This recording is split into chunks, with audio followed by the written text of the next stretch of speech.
26/11 में हुए आतंकी हमले के समय रतन टाटा सर ने कुछ ऐसा कर दिखाया कि पाकिस्तान के पसीने छूट गए और गौतम अडानी की ऐसी चाल जिससे एलॉन मस्क को हुआ 70,000 करोड़ का घाटा। 26 नवंबर 2008 को ताजमहल में हुए आतंकवादी हमले में जो लोग घायल हो गए थे या मारे गए थे, रतन टाटा ने सभी को 50 से 80 लाख रुपए की नुकसान भरपाई दी। घायल लोगों को लाइफ टाइम के लिए पर्सनल डॉक्टर दिया गया। सभी लोगों की फैमिलीज को प्रॉमिस किया गया कि उनके परिजनों की पूरी जॉब ड्यूरेशन की सैलरी उन्हें मिलती रहेगी। साथ ही उनके बच्चों की पढ़ाई और शादी का जिम्मा भी रतन टाटा सर ने अपने ऊपर लिया। कुछ एम्प्लॉयज तो ऐसे थे जो उस दिन ताज होटल को ज्वाइन करने आए थे, उन्हें भी समान रूप से सारी फैसिलिटीज दी गई। सिर्फ टाटा के एम्प्लॉयज को ही नहीं बल्कि ताज होटल के बाहर जिन भी पुलिस वालों और दूसरे लोगों की मौत हुई या उन्हें चोट पहुंची, उन सभी की रतन टाटा ने बहुत मदद की और उन्होंने नुकसान भरपाई देने का ये पूरा काम सिर्फ 20 दिनों के अंदर कर दिया। ये तो आप जानते ही हैं कि ताज होटल पर हमला करने वाले आतंकवादी पाकिस्तान से आए थे। आतंकवादी हमले के बाद टाटा ग्रुप ने ताज होटल की रिपेयरिंग के लिए टेंडर निकाला, जिसमें 2 पाकिस्तानी कंपनीज ने भी हिस्सा लिया, पर उन्हें पहले ही रिजेक्ट कर दिया गया। इसके बाद पाकिस्तान के 2 बड़े बिजनेसमैन रतन टाटा से मिलने भारत आए, पर रतन टाटा ने उन्हें अपॉइंटमेंट देने से ही मना कर दिया। उन पाकिस्तानी बिजनेसमैन ने एक मिनिस्टर से कहकर रतन टाटा पर प्रेशर बनाने की कोशिश की, पर रतन टाटा अपनी बात पर अड़े रहे और कहा, तुम बेशरम हो सकते हो, मैं नहीं पाकिस्तान के साथ डील कर सकता। मगर इसी 26/11 के आतंकवादी हमले में अडानी जी मौत को बहुत ही करीब से देखा।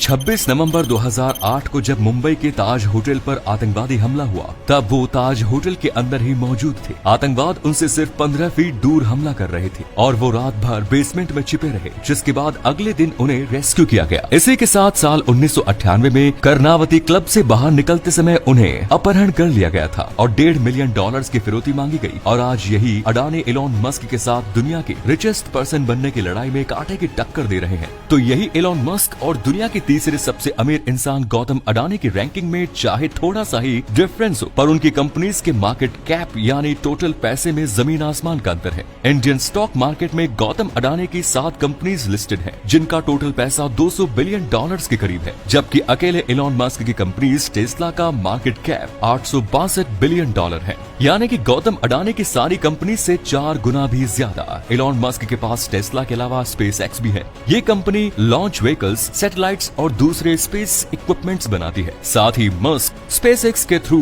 मंगल ग्रह पर इंसानों को बसाने के सपने भी देख रहे हैं। स्पेस एक्स का टोटल मनी भी $125 बिलियन से ज्यादा है, जो आने वाले समय में 5 से 10 गुना तक बढ़ सकता है। मगर इसी एलॉन मस्क की नेटवर्थ आज से 2.5 साल पहले $27 बिलियन हुआ करती थी, जो आज $241 बिलियन के करीब पहुंच चुकी है, यानी कि 9 गुना ज्यादा। पर ये तो कुछ भी नहीं, गौतम अडानी की नेटवर्थ मार्च 2020 में से $5.8 बिलियन हुआ करती थी, जो आज की डेट में $141 बिलियन को क्रॉस कर चुकी है, यानी कि 24 टाइम्स ज्यादा। मतलब 25 दिन में एक का डबल तो नहीं, मगर एक साल में एक का 24 गुना बना कर दिया। अब एक साल का तो पता नहीं, मगर सिर्फ एक दिन में एलॉन मस्क ने 70,000 करोड़ रुपए खो दिए। कारण बहुत ही शॉकिंग है। दरअसल भारत की तरह अमेरिका में भी महंगाई तेजी से बढ़ रही है। भारत में इस बढ़ती महंगाई को रोकने के लिए हमारे आरबीआई ने इंटरेस्ट रेट्स इंक्रीज कर दिए हैं। अमेरिका के लोग भी यही सोच कर बैठे थे कि उनका फेडरल रिजर्व भी कुछ ऐसा ही करने वाला है। इसका रिजल्ट ये हुआ कि लोगों ने स्टॉक मार्केट से पैसा निकालना शुरू कर दिया। अमेरिका के तीनों स्टॉक एक्सचेंजेस में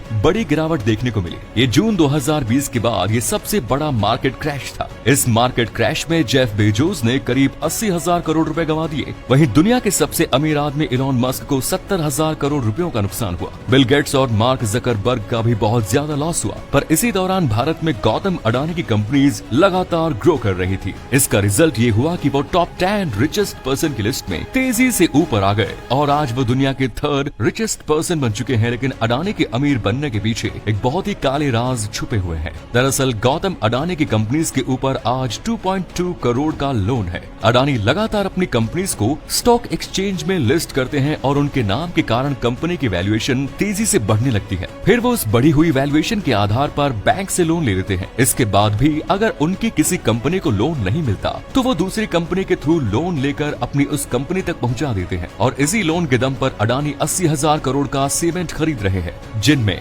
टॉप 2 सीमेंट कंपनीज एसीसी और अंबुजा सीमेंट में 26% का हिस्सा खरीद लिया है। अडानी के बिजनेस में रियल एस्टेट, एयरपोर्ट और पोर्ट्स शामिल है और आने वाले समय में भारत में स्मार्ट सिटीज और बहुत ज्यादा एयरपोर्ट्स और ब्रिजेस बनने वाले हैं। एसीसी और अंबुजा सीमेंट में पार्टनरशिप खरीदकर उन्हें सीमेंट जैसा मटेरियल सस्ते प्राइस पर मिल जाएगा और आने वाले समय में वो गवर्नमेंट के कॉन्ट्रैक्ट्स आसानी से हासिल कर सकेंगे। आज के दिन अडानी ग्रुप उनके हर शेयर होल्डर्स की हर एक शेयर पर उन्होंने 2.34 गुना उधार ली हुई है और इनकी कंपनीज हर 1 रुपए अर्न कर रही है, तो मार्केट में उनके स्टॉक की कीमत 5 से 8 रुपए तक मिल रही है। इसीलिए अडानी की कंपनीज में कभी भी क्रैश आ सकता है। लेकिन अडानी के अलावा आईपीएल इंडिया तो बहुत ज्यादा पैसा कमा कर दे रही है। मगर ऐसे 3 देश है जो भारत की क्रिकेट लीग से बहुत नफरत करते हैं। इनमें से पहला देश तो हमारा पड़ोसी पाकिस्तान। आईपीएल में पाकिस्तानी प्लेयर्स के खेलने पर बैन लगा हुआ है, जिसके कारण वहाँ के प्लेयर्स को आईपीएल का बेशुमार पैसा नहीं मिल पाता और पाकिस्तान क्रिकेट बोर्ड हम पर भेदभाव के आरोप भी लगाता है। दूसरा देश है इंग्लैंड।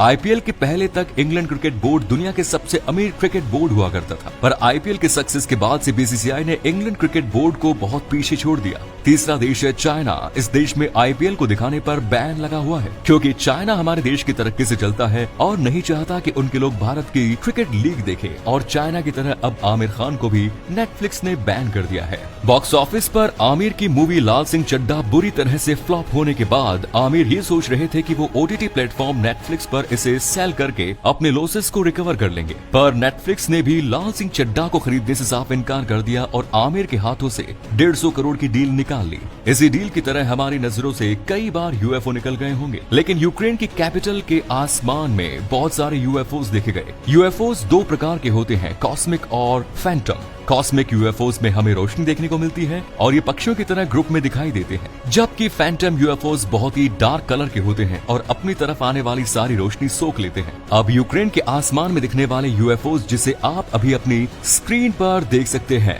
मगर वो किस कैटेगरी के थे और इनके पीछे का क्या रहस्य है, इसके बारे में साइंटिस्ट खोज कर रहे हैं। तो अगर ये वीडियो आपको अच्छा लगा तो इसे लाइक और अपने दोस्तों के साथ शेयर करना ना भूलें, और अगर